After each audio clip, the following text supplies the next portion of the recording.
யார் வேண்டுமானால் எந்த கட்சிக்கு வேண்டுமானாலும் செல்கிறார்கள். அது அவருடைய சொந்த விருப்பம் ஜனநாயகத்தில். ஆகவே 3 முறை ஒரு முதலமைச்சர் ஆனவர் அம்மா வயது முழக்க தொடர்ந்த அந்த இயக்கத்தில் இணைவது என்பது வேதனைக்குரிய ஒன்று.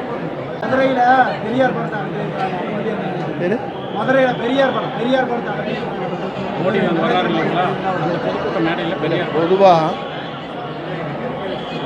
நம் கொள்கை தலைவர் பெரியார், அதை பற்றி அரசுதான் என்ன நடவடிக்கை எடுக்க வேண்டுமோ எடுக்கப்பட வேண்டும்.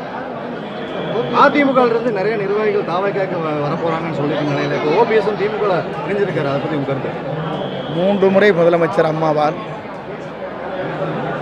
அம்மாவை வழக்கு போட்டவர்கள் அவர்கள். அதை பற்றி ஓபிஎஸ் சிந்தித்திருக்க வேண்டும். ஒரு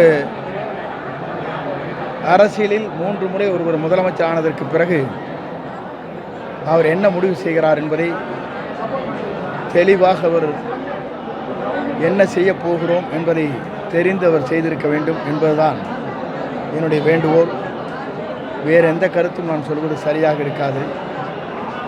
யார் வேண்டுமானால் எந்த கட்சிக்கு வேண்டுமானாலும் செல்கிறார்கள். அது அவருடைய சொந்த விருப்பம் ஜனநாயகத்தில். ஆகவே 3 முறை ஒரு முதலமைச்சர் ஆனவர் அம்மா வயது முழக்க தொடர்ந்த அந்த இயக்கத்தில் இணைவது என்பது வேதனைக்குரிய ஒன்று. பிளே ஸ்டோர் மற்றும் ஆப் ஸ்டோரில் இருந்து பாலிமர் செயலியை QR கோடு மூலம் பதிவிறக்கம் செய்யுங்கள். செய்திகளை உடனுக்குடன் பெறுங்கள்.